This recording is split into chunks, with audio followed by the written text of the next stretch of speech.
Atualmente não existe uma doença considerada mental, coletiva e contagiosa no sentido literal. No entanto, eventos traumáticos, estresse social e desafios podem incapacitar pessoas e até comunidades, gerando impactos na saúde mental em larga escala.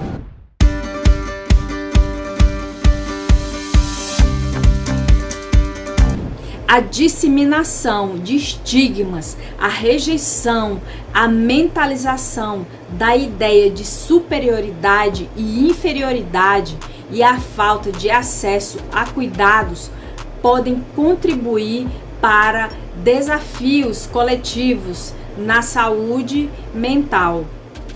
A conscientização, o apoio, o acesso a recursos são essenciais para promover o bem-estar geral para as pessoas e o convívio coletivo.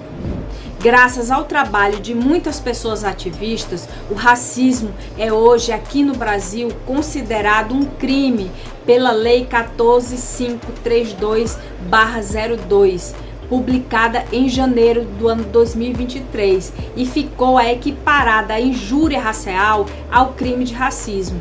Com isso, a pena tornou-se mais severa, com reclusão de 2 a 5 anos, além de multa. Não cabe mais a fiança e o crime é imprescritível. Mas é preciso ainda saber lidar com racismo ou discriminação que é silencioso, que não agride, não ofende, mas causa a exclusão, a rejeição e até discriminação camuflada de certas pessoas. Às vezes manifestadas através do silêncio, do olhar ou do desprezo, e que pode afetar drasticamente a vida das pessoas que sofrem, pois além do sentimento de rejeição, pode também afetar o convívio social e até profissional da pessoa que sofre com a discriminação.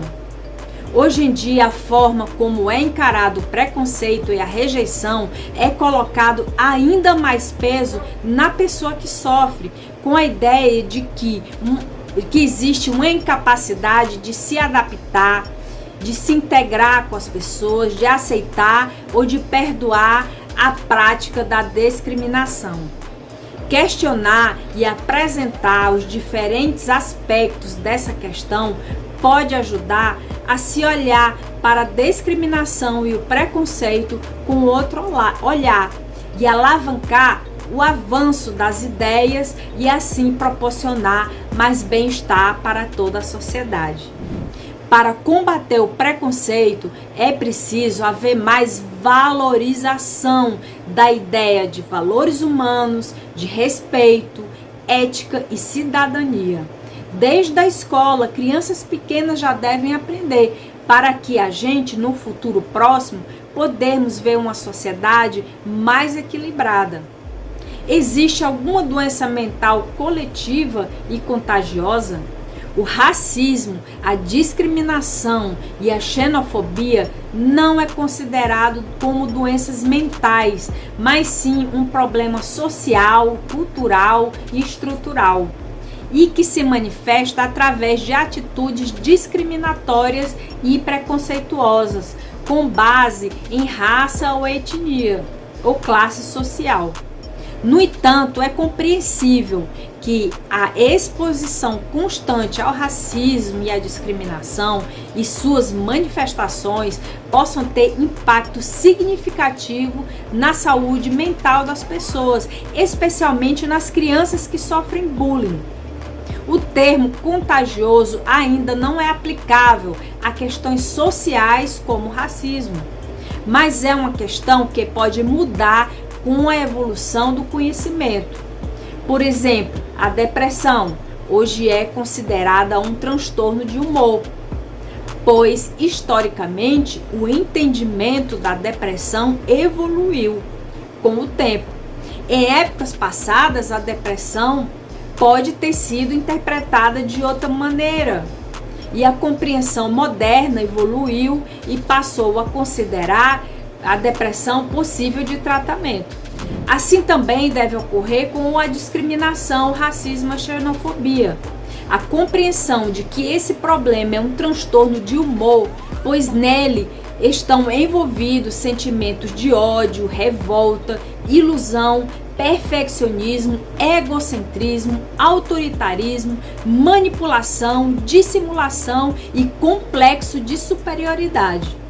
Pessoas com pensamento fraco, debilitado de conhecimento, absorvem o pensamento de outras pessoas que pairam nas conversas ou na atmosfera com facilidade, e o contágio se dá pela fraqueza de pensamento, da confusão de sentimento, da falta de conhecimento da realidade e da falta de noção de ética e de respeito. Essas pessoas são facilmente contaminadas pela coletividade, como um vírus que contagia e adoece a alma e o emocional.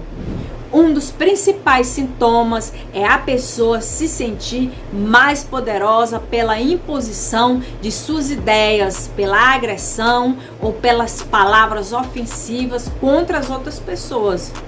Ações que já são consequência do adoecimento pela impressão de que existem pessoas com mais valor e outras com menos valor, por conta de aspectos exteriores como cor, cabelo, roupa, origem, classe social, profissional, etnia e nacionalidade. Existem estratégias para saber lidar com o contágio do racismo, da discriminação e da xenofobia? Em primeiro lugar, precisamos identificar nossos preconceitos. Muitas vezes nem sabemos que temos preconceitos, pois vivemos numa sociedade onde nos é ensinado a ter um pensamento repetitivo e pouco criativo. Preconceito todos nós podemos ter, mas pela falta de capacidade de discernimento, o preconceito avança para julgamento e assim se torna racismo, xenofobia ou discriminação. Para lidar com o impacto do racismo na saúde mental, é preciso considerar algumas estratégias. Educação, através da conscientização, para estarmos mais cientes dos diferentes aspectos do racismo, seus efeitos e como ele se manifesta. Procure se educar, busque compreender a experiência das outras pessoas de uma forma mais racionalizada. Se coloque no lugar das outras pessoas. Através do autoconhecimento, você pode refletir sobre os seus próprios preconceitos e privilégios. O autoconhecimento é fundamental para promover a mudança e evitar contribuir para as práticas discriminatórias. Através de alianças e apoio, você pode se sentir mais apoiado em movimentos antirracistas. Participe de conversas construtivas sobre igualdade e justiça racial. O engajamento ativo é essencial para promover mudanças. Cuide da sua saúde mental, procurando apoio quando necessário. Isso pode incluir terapias, grupos de apoio ou até mesmo conversa com amigos e familiares que entendem o que você está passando. Estabeleça limites quando necessário, pois se você souber estabelecer limites e saber que você deve estar perto de pessoas que querem o seu bem, isso pode promover uma proteção para a saúde mental e evitar situações que lhe produzem angústia e baixa autoestima. A promoção da igualdade.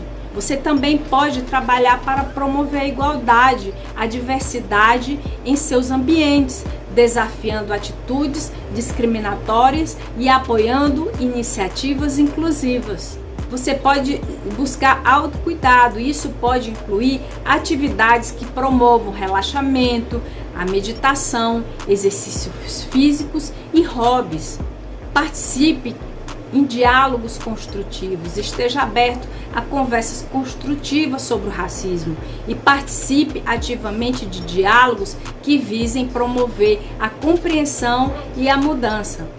Hoje vemos uma sociedade a nível mundial separativista, intolerante e até destrutiva, sem a capacidade de discernimento do bem e do mal e rumo a uma destruição coletiva planetária, alertada por cientistas, pois a nossa sociedade só valoriza o poder e o status social, mesmo que isso tenha que custar o sofrimento, até a vida das pessoas humanas, dos animais e a destruição da natureza.